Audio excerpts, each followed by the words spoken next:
pada muka surat 276. 276. Sama muka surat. Yaitu kaidah ke-121.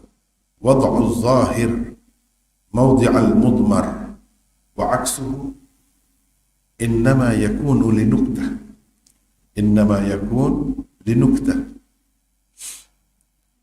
Meletakkan isim zahir di tempat isim dhamir tentunya kerana sesuatu nuktah. Apa nuktah? Ini perkara menarik yang tersembunyi. Itu maksud nuktah. Kerana ada sesuatu perkara menarik yang tersembunyi di situ. Keterangan. Kerana sesuatu perkara menarik yang tersembunyi, kadang-kadang isim zahir digunakan di tempat isim dhamir. Dan isim dhamir pula digunakan di tempat isim zahir. Jadi, ini kita nak tengok contoh isim zahir digunakan di tempat isim dhamir di dalam Al-Quran.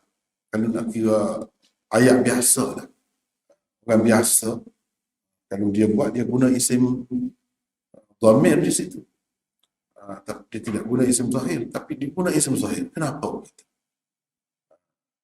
Jadi kalau tempat sepatutnya guna isim dhamir, tiba-tiba digunakan isim zahir, begitu juga sebaliknya, mesti ada sesuatu.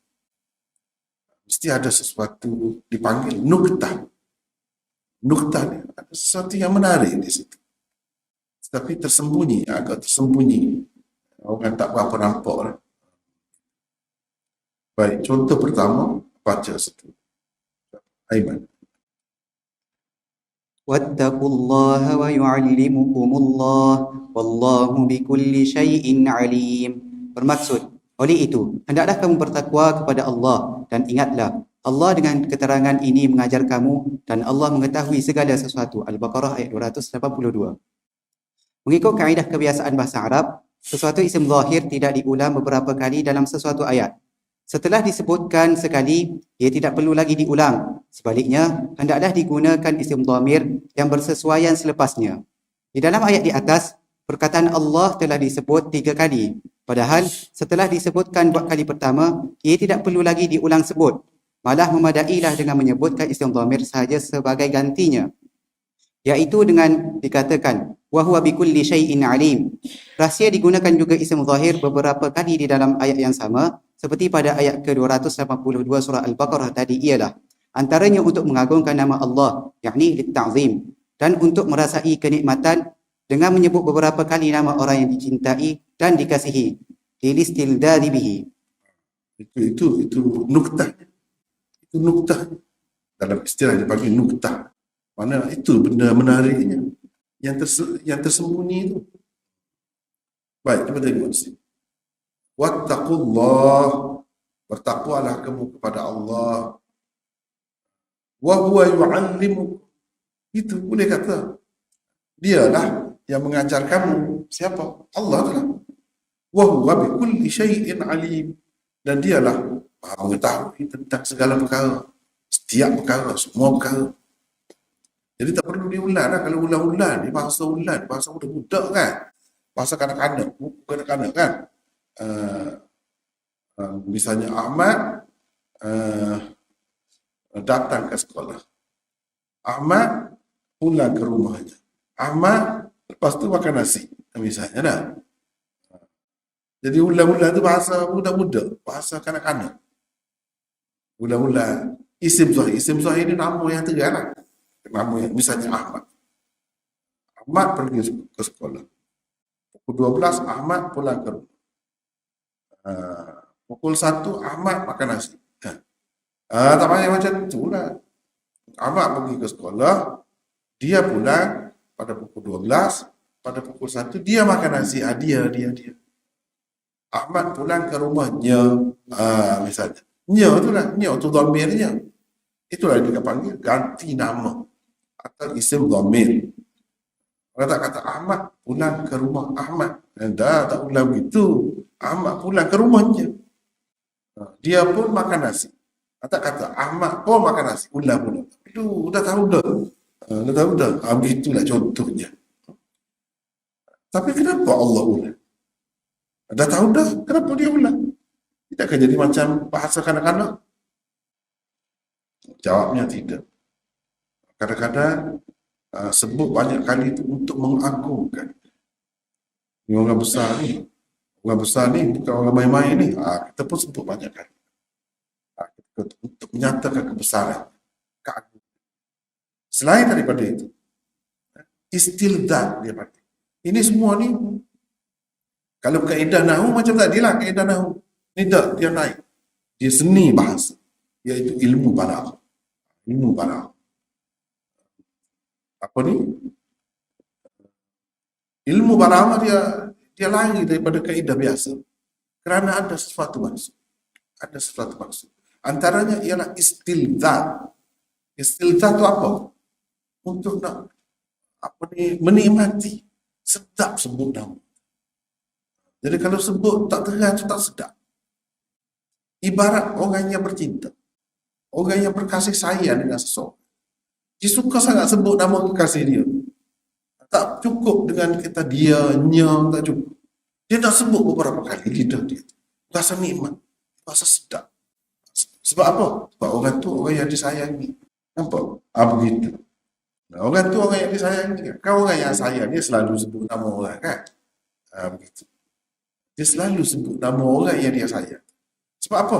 Dengan sebut nama dia berasa nikmat.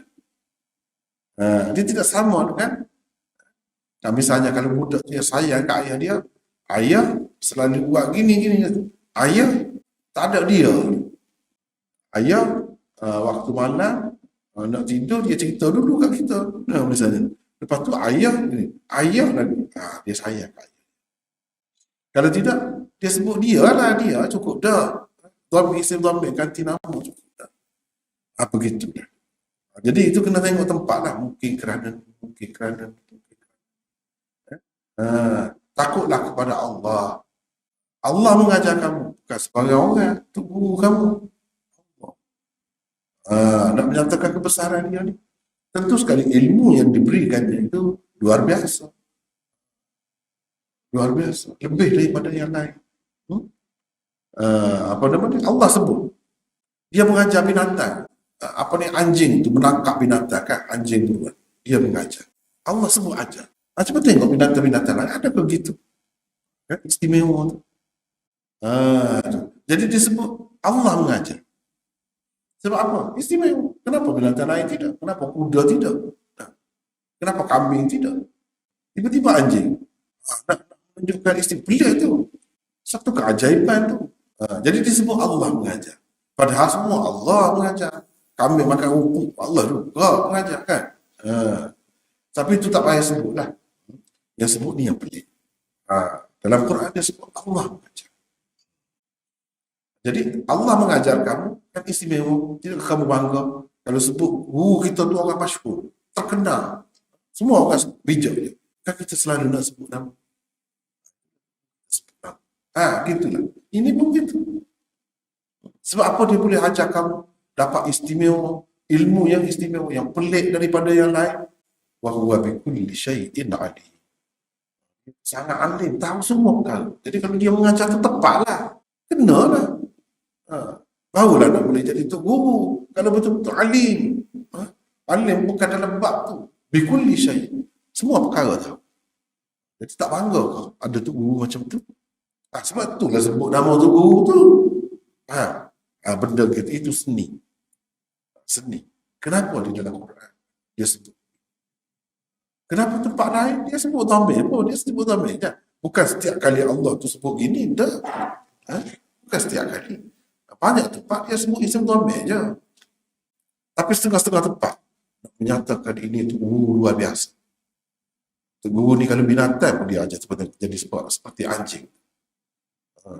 Anjing tu dalam berapa puluh ekor di binatang buruan kita nak yang tu kita sebut. Yang ke-10 tu warna macam pandai dia pergi terkai yang tu tak pergi lain.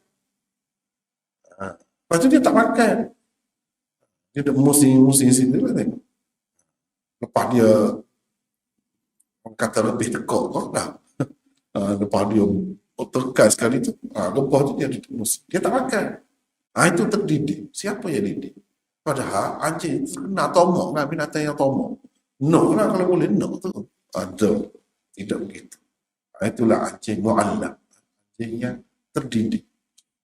Dia ajar. Bila dia ajar, dia jadi gitu. Dia boleh buat macam-macam. Dalam Quran disebut Allah ajar. Baik. Ada rahsia. Rahsia itulah dipanggil nuktah. Kerana dalam satu perkataan. Kerana ada nuktah. Disebut. Nuktah apa mana? Susah kita bahasa Melayu apa. Nuktah ada sesuatu yang menarik lah. Tetapi yang menarik itu tidak nyata. Kena renung. Bangun nyata. Itu nuktah. Satu poin lah. Poin yang sangat istimewa. Istimewa. Baik. Baca lagi. Aiman contoh kedua. استحوذ عليهم الشيطان فأنساهم ذكر الله أولئك حزب الشيطان ألا إن حزب الشيطان هم الخاسرون.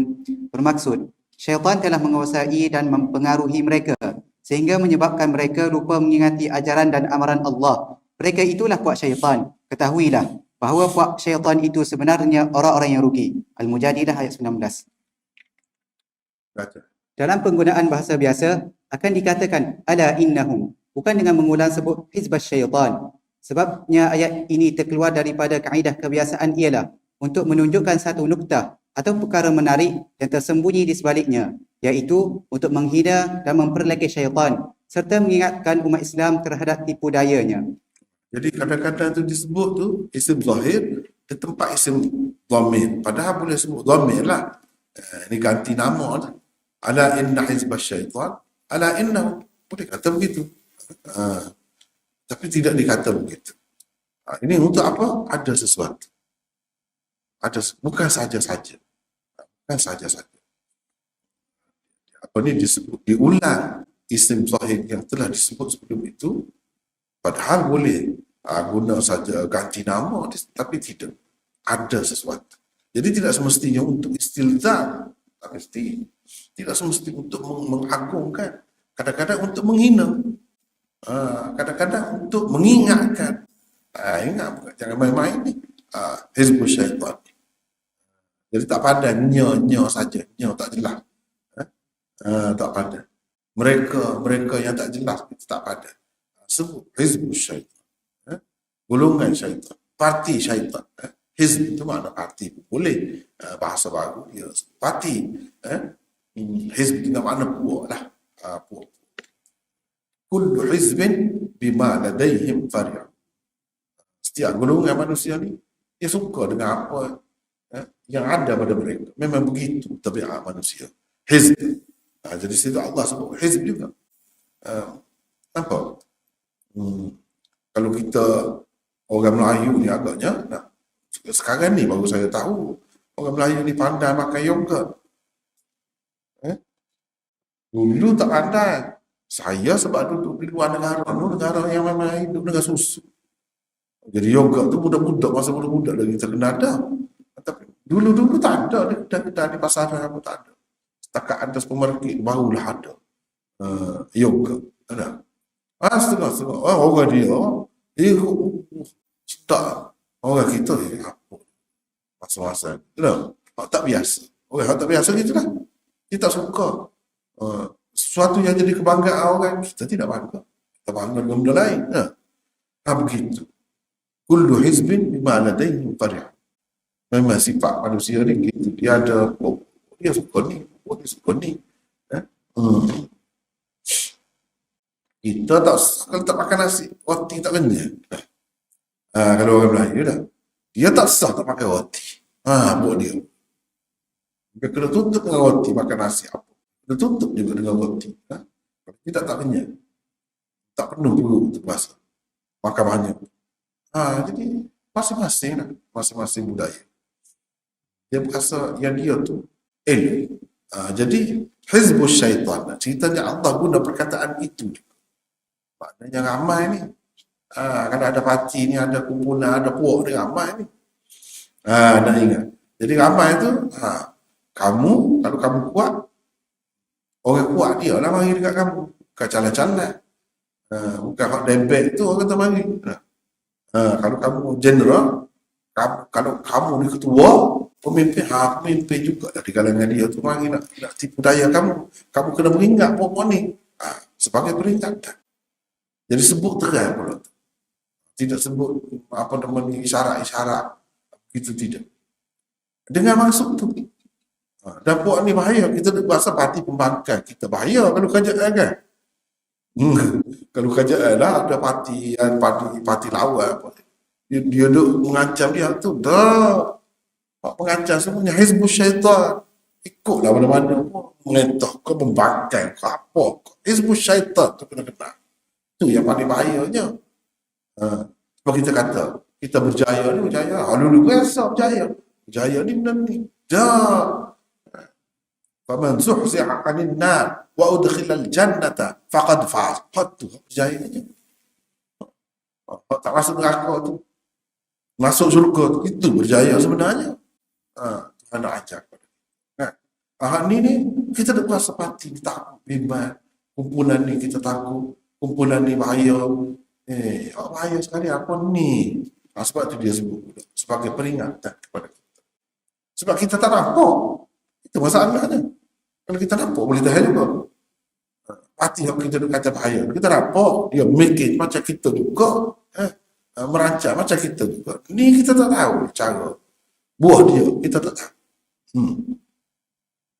Sebab perlu disebut. Jelas. Hizbus Syaitan. Rupanya mereka tu ada parti juga, ada kumpulan juga, ada puak juga, ada geng juga. Jadi bukan main-main. Kita seorang aja. Kalau kita tak ada geng kita juga, macam mana nak lawan dengan geng seorang kita nak dapat? Kecuali kita ni orang yang kuat. Illa ibadaka minhumul mukhlasin. Tuhan kata dah. Tu seorang pun tak boleh lawan dia. Dia. Seorang pun dia kena hamba, kecuali kamu boleh buat begini, boleh buat begini, ikutlah syaitan. Dia kata tebuk telinga sakit apa, sabar dah jadi cantik, tebuklah telinga, tebuk hidung pula, tebuk hidung cantik kata dia.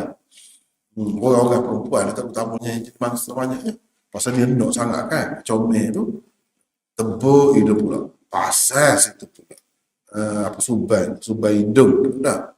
Tak padah lagi. Mu kena buat ni bibir ni. Ini bibir ni. Lepas tu letak kayu ni. Dia jadi berubah pula. Tu baru cantik. Tidak manusia buat.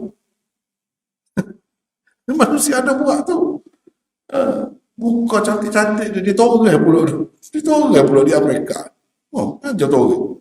Dia jadi berparu. Cantik tu. Setengah-setengah bangsa orang tu comel je bagi. Muda-muda lagi habis orang gigi.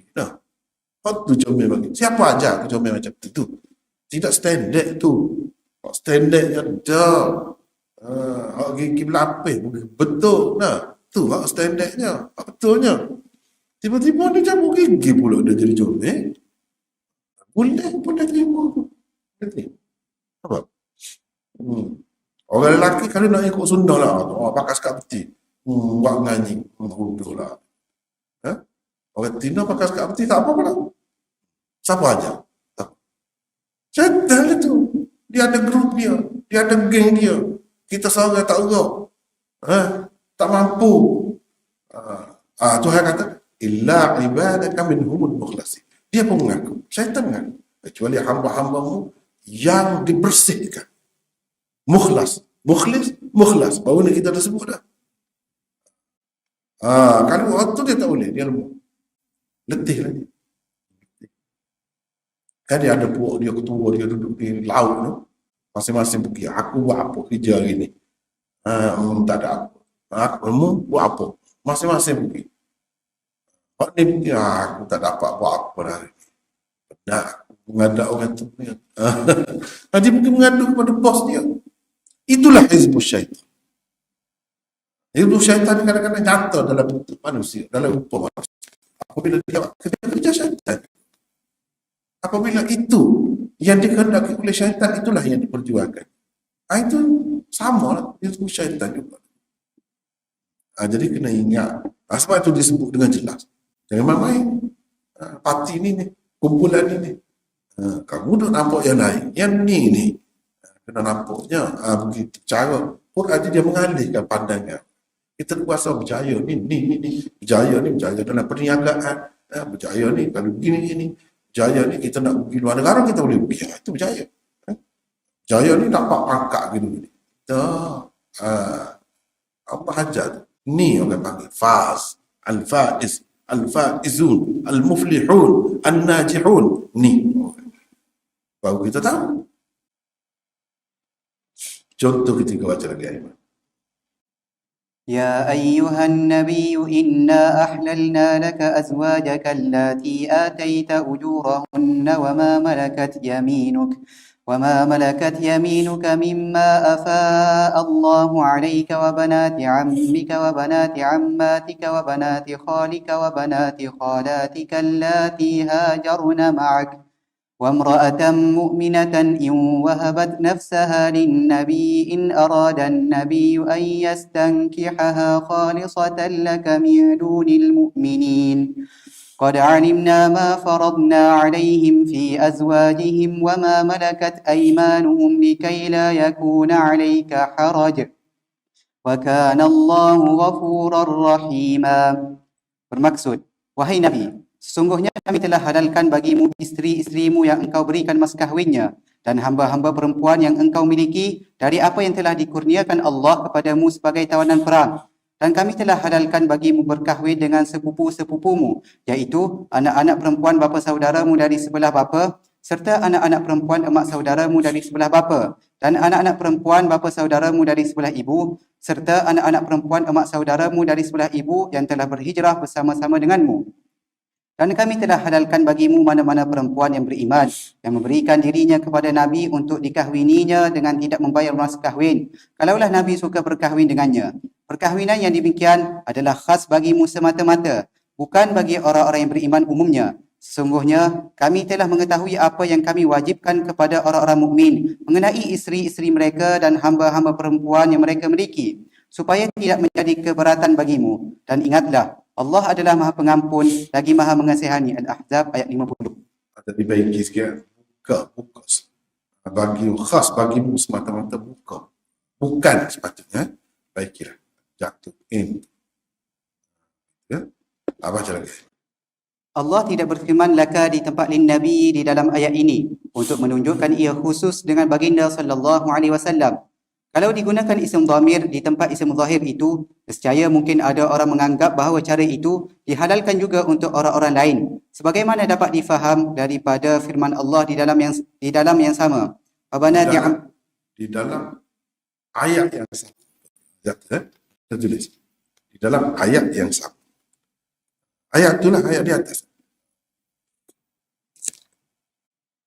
Sebagaimana dapat difaham daripada firman Allah di dalam ayat yang sama. Wabanati ammika dan seterusnya. Kerana keharusan berkahwin dengan sepupu-sepupu itu tidak khusus dengan baginda sahaja. Bahkan ia umum untuk sekalian umat. Memalingkan isim dhamir kepada isim zahir di sini adalah untuk menunjukkan satu nuktah atau perkara menarik yang tersembunyi di sebaliknya, iaitu ia khusus dengan Nabi sallallahu alaihi wasallam.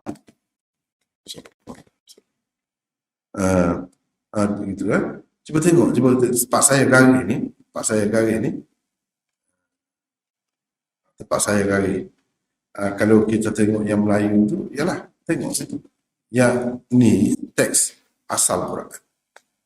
Wa mar'atan mu'minatan in wahabat nafsaha lin nabi in arada an-nabiy. Dia sebut an-nabiy pula. Sebenarnya kalau tak sebut pun boleh dah. In arada an yastankiha, boleh. Sebab arada tu dalam dia, tu dia makna dia. Jika dia menghendaki. Jika dia hendak berkahwin dengannya. Boleh. Dia tu siapa? Nabi lah yang tersebut sebelum itu. Kenapa diulang dua kali? Di sini dipakai isim zahir juga. Padahal di tempat tu kalau mengikut biasalah orang pakai isim dhamir. In arada huwa, huwa kalau kita sebut ain yastankiha. Kalau tak sebut huwa pun boleh dah, dalam itu ada huwa ada. Ada isim dhamir. Kalau nak bagi nyata lagi kita sebutlah in arada huwa ain yastankiha. Tapi tidak disebut begitu. Disebut in arada nabi pula. Nabi. Kenapa? Apa nuktahnya? Kita pakai nuktah lah sebenarnya kan. Apa nuktahnya? Kita kata nuktah tu titik tu kan. Titik tu point lah. Point. Sebab tu dalam bahasa Inggeris disebut point. Ada banyak point dalam ni. Dalam ayat ni banyak point yang kita boleh pegang ni. Point. Titik-titik. Maksudnya. Hikmahnya seperti yang saya dah simpulkan di sini. Allah tidak berfirman laka. Khalisatan laka. Di tempat lin Nabi. Khalisatan satunya ni. Khalisatan laka. Min dunil mu'minin. Allah tidak berfirman laka di tempat lin Nabi. Sebab ni ayat ni ditujukan kepada Nabi. Kenapa? Ni kan, ya ayuhan Nabi inna ahlalna laka. Semua laka kan? Sebab ni ayat ya ayuhan Nabi memang tuju kepada Nabi. Jadi di sini tidak. Inna ahlalna laka imra'atan mu'minatan. Tak, dia tidak sebut begitu. Dia sebut begini. Lepas tu di sini satu Nabi ada beberapa tempat lah yang kita kena perhatikan. Jadi Allah tidak berfirman laka di tempat lin Nabi di dalam ayat ini untuk menunjukkan ia khusus dengan baginda sallallahu alaihi wasallam. Ni fashion perempuan pergi tawar diri ni. Zaman Nabi dulu ada beberapa peristiwa orang perempuan pergi tawar diri dia kepada Rasulullah. Wahai Rasulullah, kalau kamu berhajat kepada isteri nak kahwin lagi, saya bersedia. Tu kan macam tu. Kata macam tu. Boleh ke tidak boleh? Boleh. Ada dah. Cuma macam ayat ni sebut, kalau Nabi nak boleh. Bagi tu bagi sungguh lah. Tak payah mas kahwin, tak payah apa. Nak cerita di sini, keadaan macam tu khusus dengan Nabi. Orang lain tak boleh. Tak ada mas kahwin, tak boleh. Orang lain mesti kena mas kahwin. Kenal macam mana. Tuju macam mana. Kena mas kahwin. Tak ada duit, tak apa perempuan tu kata saya bagi duit ke awak. Nak mas kahwin. Bagi duit ke awak dulu. Jadi milik dia. Lepas tu guna sebagai mas kahwin. Kena ada juga. Kena ada.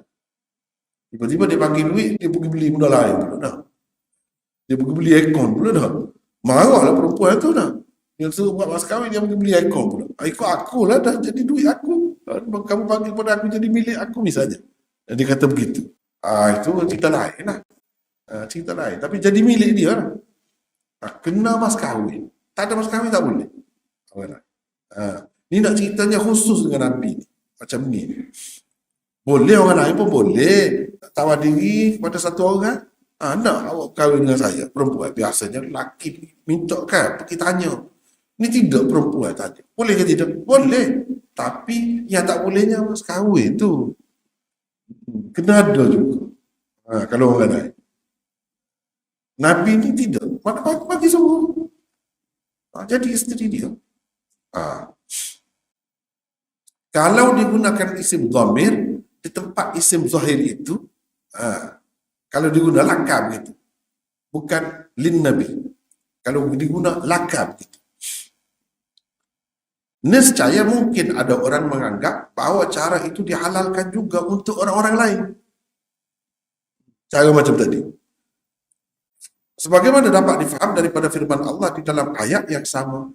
Wa banati ammika, dihalalkan kepada kamu anak-anak pakcikmu sebelah ayah. Orang lain tak halal. Halal juga. Sebab apa?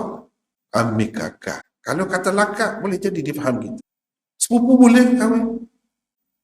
Sepupu apa ni anak, adik-beradik ayah yang lelaki, adik-beradik ayah yang perempuan, adik-beradik mak yang lelaki, adik-beradik mak yang perempuan Boleh. Inilah maksud ayat ni, dia sebut detail. Bukan sebelah ayah saja yang boleh. Sebelah ibu pun boleh. Tapi itu khusus dengan Nabi. Tidak. Orang lain pun boleh. Kahwin dengan sepupu. Kahwin dengan sepupu. Boleh juga. Nanti orang faham.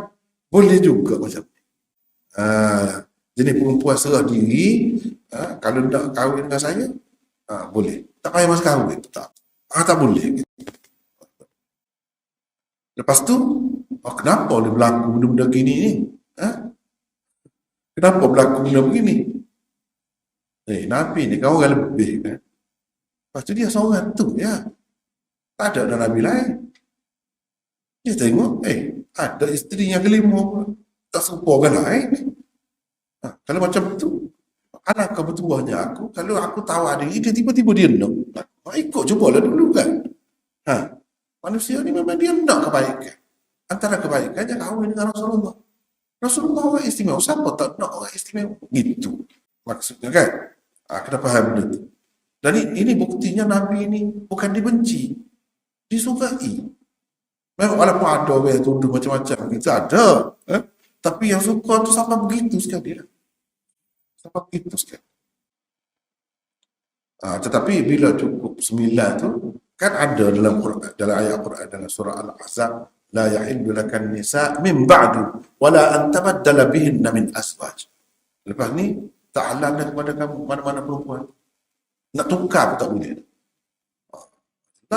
Kepada panduan kepada Nabi itu. Jadi kita pun tahu, ni hukum untuk Nabi. Tak sama dengan orang lain. Tapi panduannya jelas. Ikut Allah sebut dalam Quran.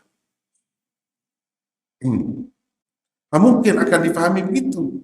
Kalau sebut lakam, kerana keharusan berkahwin dengan sepupu-sepupu itu tidak khusus dengan baginda sahaja, bahkan ia umum untuk sekalian. Tapi kalau begini, ni cara tadilah yang kita sebut tadi, tanpa pas kahwin sekali itu khusus dengan Nabi sahaja. Termasuklah cerita tu kan, cerita orang pergi tawar diri kepada Nabi itu. Sahabat ada sekali. Nabi tengok ke atas, senyap. Maka ada yang berkata di antara ramai, kalau Rasulullah tidak perlu yang bagi kepada saya lah. Kan itu cerita tu. Boleh. Perempuan tu punya serah diri ikut Nabi lah. Nak buat isteri ke ataupun macam mana ikut. Sebab dia tahu kalau keputusan Nabi tentu yang terbaik. Itu perempuan-perempuan di zaman Nabi itu. Ajaran Islam itu masuk sampai begitu. Lepas tu, nak kahwin ni kena ada mas kahwin kan? Kamu ada? Tak ada apa. Harta yang boleh disebut harta lah. Dia kena mas kahwin. Itu menunjukkan mas kahwin perlu. Kalau orang lain. Tak ada duit macam mana pun kena kira lah. Iltamis walau khataman min hadidin. Situlah itu keluar hadis tu. Pergi carilah. Walaupun sebentuk cincin besi. Tak apa. Pergi cari tak ada. Tak dapat. Duduk situ. Tak dapat. Nabi tanya, kamu ada pandai Quran? Itu kan cerita tu. Itu jadi maskah. Tak apalah. Jadi memalingkan isim dhamir kepada isim zahir di sini adalah untuk menunjukkan satu nuktah atau perkara menarik yang tersembunyi di sebalik. Itulah antaranya. Yaitu ia khusus dengan Nabi SAW. Coba kita tengok di sini.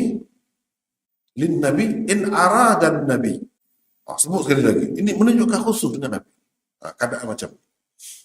Kalau berlaku lah. Kalau tidak berlaku pun tidaklah. Kalau berlaku memang boleh. Kalau Nabi nak. Sekali lagi dia sebut. Khalisatan laka. Ini khusus untukmu. Min dunil mu'minin. Daripada situlah kita tahu ada setengah-setengah perkara tu macam Nabi saja. Khusus dengan dia. Orang lain tidak. Bak kahwin, bak suka saja kan. Kita nampak suka lah sebenarnya Nabi. Tak ada suka mana sebenarnya. Dia tanggungjawab apa. Dia kahwin pun, dia pergi macam apa perai tu. Tidak kata duduk tidur di rumah saja. Dah kahwin. Dia semakin banyak kerja. Jadi kahwin itu pun ada maksudnya. Bukan saja-saja. Khalisatan laka min dunil. Orang mukmin lain tak boleh. Jadi ini yang bagi kita lah, kita nak menyeronokkan mungkin suka. Dia sembahyang tahajud itu wajib untuk dia, kepada dia. Orang lain tak wajib. Berat tu. Berat tu. Tu hak tak suka tu. Kena juga. Khusus juga dengan dia. Banyak perkara lah. Banyak perkara. Jadi untuk kita nak tahu apa yang khusus untuk Nabi, dia ada kitab yang berasingan. Ada kitab yang berasingan. Khasa'is Nabawiyah.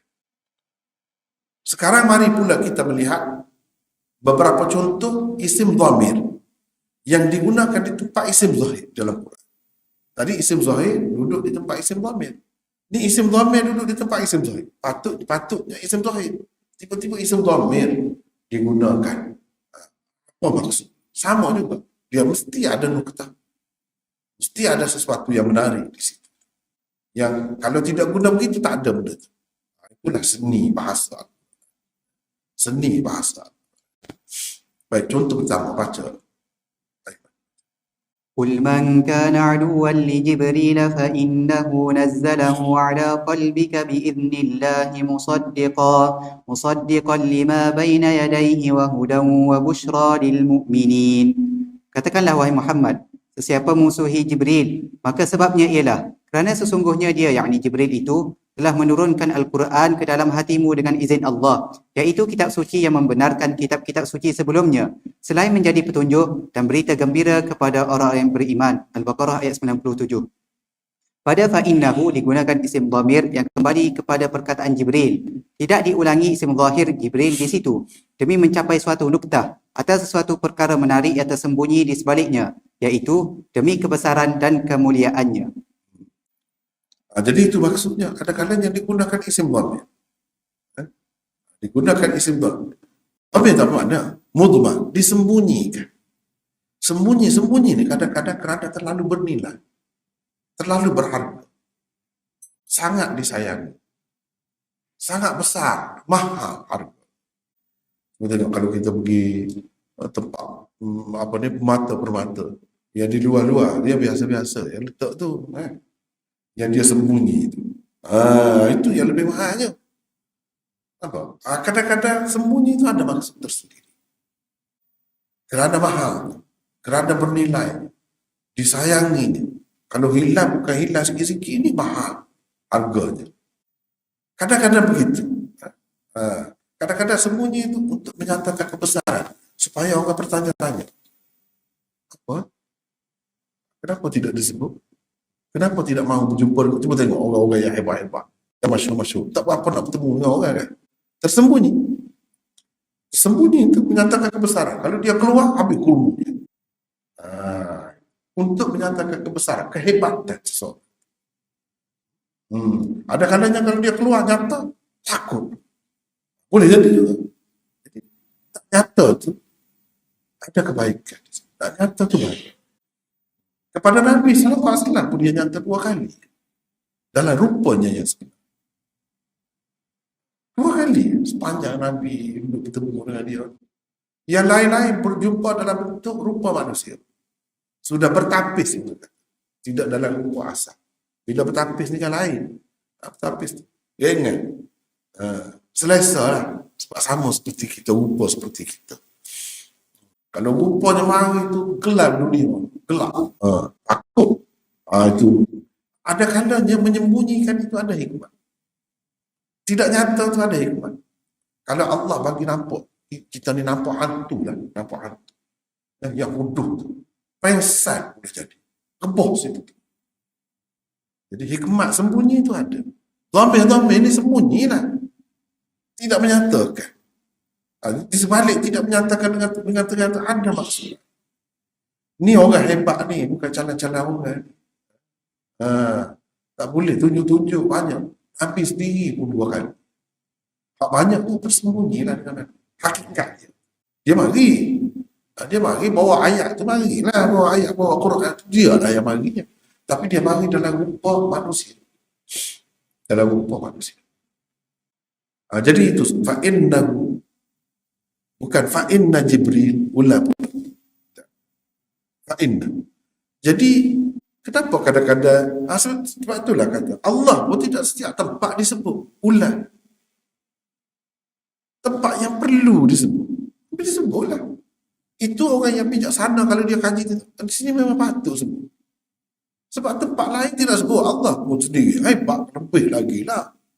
Al-Aziz, Allah tu Maha Perkasa, Maha Hebat. Kalau kita kata hebat, Jibril, jauh lagi Allah.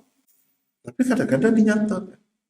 Kadang-kadang tidak dinyatakan. Ada tempat-tempat dia lah. Itu bahasa. Itulah yang kita kena belajar. Itu yang kita kena belajar. Jibril pun ada tempatnya dinyatakan. Bukan kata sembunyi sentiasa, tidak. Baik, contoh kedua, baca. Inna anzalnahu fi lailatul qadr. Bermaksud, sesungguhnya kami telah menurunkannya, yakni Al-Quran ini pada Lailatul Qadar, yakni malam kemuliaan. Surah Al-Qadr ayat pertama. Di dalam ayat di atas, isim dhamir digunakan sebagai ganti di tempat isim zahir pada 3 tempat. Pertama, na pada inna, kedua, na pada anzalna, dan ketiga hu di hujung perkataan anzalna. Na pada kedua-dua tempat merupakan ganti nama, yakni isim dhamir bagi perkataan Allah sebagai isim zahirnya. Hu pula merupakan ganti nama, yakni isim dhamir bagi Al-Quran yang merupakan isim zahirnya.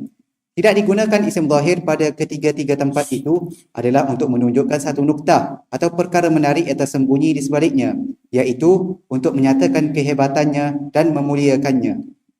Itu. Di sini sebut macam kita. Inna anzalnahu. Padahal sebelum tu tak ada sebut Quran. Bukan ayat pertama tu. Apa? Kalau kita kata Hamim wal kitabil mubin inna anzalnahu, tak apalah tu. Wal kitabil mubin ada dah sebelum. Kan? Tapi ni ayat tiba-tiba ayat pertama. Jadi dhamir-dhamir dia ada, jadi mesti kena ada marji' dia, tempat kembali dia. Mesti ada isim zahir yang telah disebut dah sebelum dia. Tiba-tiba tak ada, disembunyi. Macam tadi lah. Sesuatu yang berharga, sesuatu yang mahal, sesuatu yang sangat bernilai,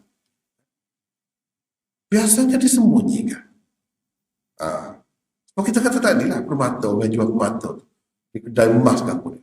Yang istimewa tu dia tidak letak di luar, walaupun kita nampak hebat dah di luar tu, cantik dah. Yang dengan dia sembunyi tu. Kalau orang-orang biasa itu lah, kalau orang-orang hebat yang tahu kayu jutawan orang raja lah, baru dia diajak masuk dalam. Kalau tidak sembunyi, ada kalanya begitu. Apa? Berharga. Begitu juga agama Islam. Kenapa suruh orang perempuan tutup, banyak tutup? Jangan ingat nak kongkong, jangan ingat nak menyekat kebebasan. Itu sebenarnya saya menunjukkan mahal harga dia. Sangat bernilai. Sangat dihargai. Dan ada bahayanya kalau didedahkan. Yang mahal tu kalau didedahkan, orang rompok macam mana? Orang rompok. Perempuan tu pun boleh dirompok je, tak orang panggil colik. Colik. Sebab tu tak bagi tunjuk tu, tak bagi nyata, sembunyi. Jadi benda-benda macam tu kita kena fikirlah. Jadi kalau orang biasa dengan Quran, dengan bahasa Quran, dia memang kuat berfikir. Dia tidak fikir selapis. Banyak sudut dia fikir, sudut. Itu hikmahnya. Mudah je kalau kita nak kira. Kalau orang perempuan lah, ubah pun ada, ratai, ni tali tekuk pun ada, usam kita semua, gelar tu pun tebal-tebal ada nampak. Sengaja pakai baju tangan pendek, pakai baju t-shirt. Lepas tu orang-orang yang hati dia tu ada penyakit, tak apa dia orang kata, tidak terganggu, kau tidak bergelora ke hati itu, tak terliur kau orang kata. Inilah yang berlaku, ragu apa semua tu. Coba kalau tak nampak, gimana tahu ada apa dalam itu? Sembunyi itu perlu, penting untuk keselamatan, untuk apa-apa banyak, luas mana. Untuk menyatakan benda itu sangat mahal, sangat berharga. Al-Quran tidak berharga, sangat berharga. Tidak sulit dapat kepada kita, tidak daripada alam ghaib yang tersembunyi. Kita tak nampak semua. Tapi dengan kurnia Allah boleh. Inna kami itu siapa? Allah lah. Dia tak sebut Allah, dia sebut dengan bahasa kebesaran kami. Kalau raja-raja, better lah. Better. Tapi better tu untuk seorang kan. Kami ni untuk ramai pun boleh. Untuk mu'azzim nafsa. Boleh. Jadi di sini digunakan itu. Sebagai pangkat. Kedudukannya. Bukan sebut nama, sebut kedudukan. Sebab kedudukan pangkat ni besar. Duduk di sini, Perdana Menteri. Ketika tidak jadi Perdana Menteri, tak ada kuasa. Sebut, aku Perdana Menteri. Tak sebut nama. Lebih bermakna lagi sebut jawatan.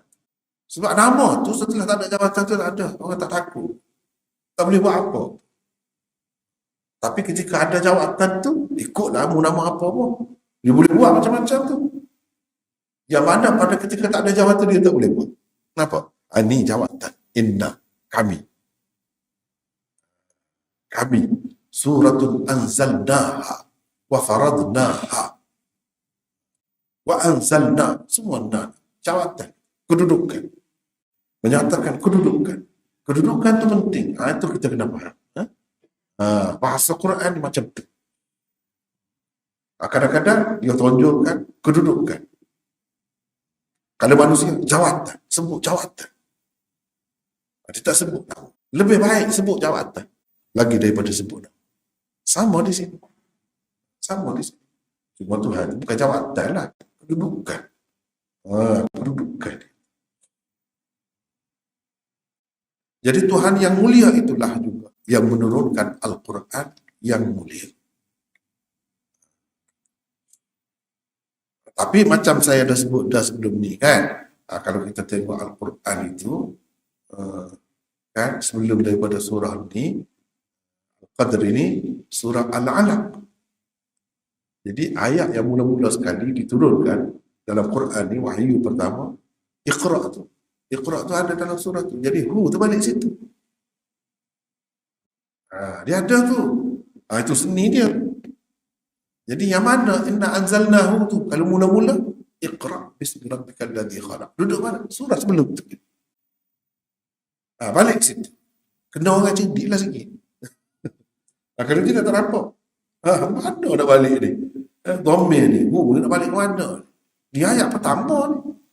Mana ada? Kalau tadi, itulah wal kitabil mubin, inna anzalnahu, tak apalah. Tu balik situ. Ni, mana? Jawabnya situ.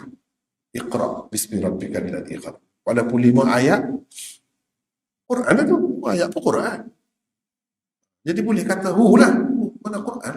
Quran yang mula-mula turun, Iqra' bismi rabbikal ladzi khalaq tu, malam qadar. Nak tahu. Malam qadar tu bila? Bulan Ramadan yang kita duduk baca Quran sekarang ni lah. Syahrul Ramadan alladzi unzila fihi al-Quran. Jadi situ dalam ayat pun sebut dah, ni balik pada tu lah. Bulan Ramadan ni sebut. Bulan Ramadan malam ke tengah hari. Na anzalna lailati. Tengah malam.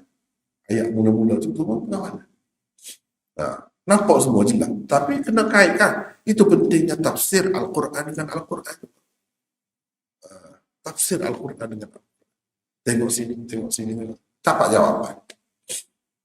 Baik. Begitulah maksudnya ya. Contoh ketiga baca lagi. Inna rabbaka huwa a'lamu man yadhillu an sabilihi wa huwa a'lamu bil muhtadin. Bermaksud, sesungguhnya Tuhanmu, dialah yang lebih mengetahui tentang orang yang tersesat dari jalannya, dan dialah yang lebih mengetahui tentang orang-orang yang mendapat petunjuk. Al-An'am ayat 117. Perkataan huwa pada firman Allah, wa huwa a'lamu bil muhtadin, adalah isim dhamir yang menggantikan perkataan rabbaka yang tersebut sebelumnya. Nuktah atau perkara menarik yang tersembunyi di sebaliknya ialah tiadanya kekeliruan bahawa huwa akan merujuk kepada sesuatu marji' yang lain. Ada kalanya begitu. Tadi ulang. Ini tidak ulang. Inna rabbaka huwa a'lamu man yadhillu an sabil wa huwa a'lamu bil muhtadin. Kenapa sebut huwa? Kadang-kadang sebut huwa ni boleh mengelirukan. Huwa tu siapa? Sebab huwa tu dia tu boleh dia. Boleh saja. Di tempat yang memang tak keliru dah. Hanya dia saja. Boleh kembali kepada rabbaka. Itu saja. Jadi ada kalanya digunakan isim tu. Diguna isim. Tidak diguna isim zahir di situ. Padahal kita kata dah suka sangat sebut nama Tuhan, istilzam, nikmat sangat sebut nama Tuhan, sebutlah. Tidak semua tempat. Tidak semua. Setengah-setengah tu ada maksud lain pula. Kenapa tidak digunakan isim zahir? Digunakan isim dhamir. Contohnya di sini. Sebab tak ada keliru, tak ada syubhah. Tak ada keliru. Jadi guna itulah. Sebab sebelum ni pun huwa ada. Inna rabbaka huwa a'lamu. Bahuwa a'lamu. Sama. Rabbaka tu lah juga. Rabbaka tu lah juga. Yang lebih tahu tentang orang yang sesat dari jalan. Kenapa dia sesat? Dia lebih tahu. Di sebaliknya, lawannya, dia lebih tahu juga orang yang dapat petunjuk. Kenapa? Kenapa? Apa sebabnya? Dia tak ada orang lain dah yang lebih tahunya. Wallahu a'lam. Assalamualaikum warahmatullahi wabarakatuh.